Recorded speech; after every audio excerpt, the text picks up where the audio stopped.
Hello, everybody. We are still doing that series on learning to partner with God, and today we are up to episode 7, and this is really funny. This one is asking God questions when the disciples didn't. And why I said it was funny is I just got done making a video a little while ago because somebody had written me a note saying that they were questioning God and religion, and they felt guilty because they're not supposed to question God. So I answered that one in a video and some other things, and now today's video comes up already pre-planned, questioning God. Isn't that wild? I just think God's talking to me again, maybe to you, if you find yourself questioning. Let's dive into this one. As always, I'm going to start with some Bible verses in there that prove that God does want us asking questions. Let's go with Matthew 7 through 8 first. Ask and it will be given to you. Seek and you will find. Knock and the door will be opened to you. For everyone who asks receives, and one who seeks finds. And to the one who knocks, the door will be open. Look at Luke 11:9 through 10. You'll see a very similar passage there. He's obviously telling us he wants us to ask questions. He wants us to seek. He doesn't want us to just accept and sit there quietly. He wants to have a partnership with us. John 16:24.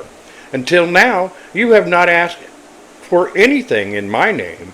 Ask and you will receive, and your joy will be complete. What about the Old? Is there anything in the Old Testament where we can see God wants us to ask questions? Well, let's look at Isaiah 55:8 through 9. While showing God's ways are higher, this passage implies that we should seek to understand. For my thoughts are not your thoughts, neither are your ways my ways, declares the Lord.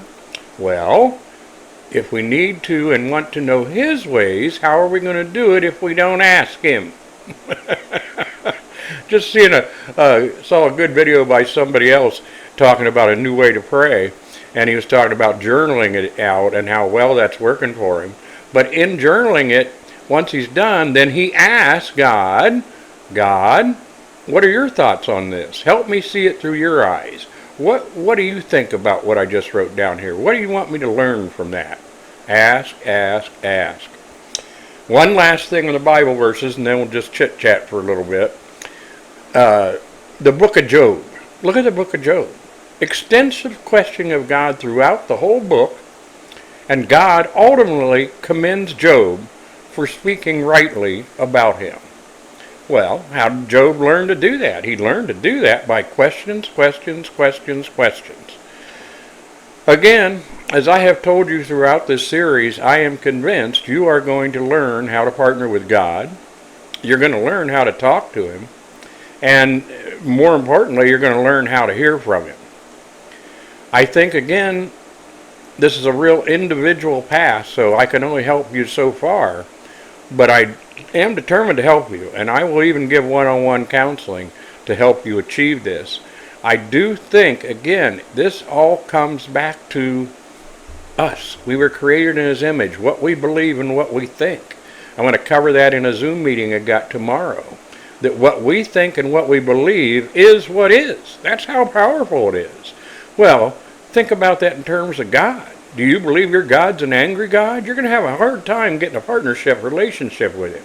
Do you believe your God is an all good, all loving God who wants to talk to you and wants you to ask questions and wants to give you answers that are going to make your life better, easier, more prosperous, joyous, you name it? And that's what He wants. But you've got to believe that first, and then you've got to go after asking the questions and getting the answers in a personal way that it was always meant to be between you and Him. So as always, don't trust me. Take it upstairs and talk to Him. And please, share this video if you know somebody it might help. Like it and subscribe it so you can see the new videos that come out as God shows me new things that He wants to hear me talk about to people and share with them. So, until next time, please have a blessed day, blessed week, blessed month, blessed year.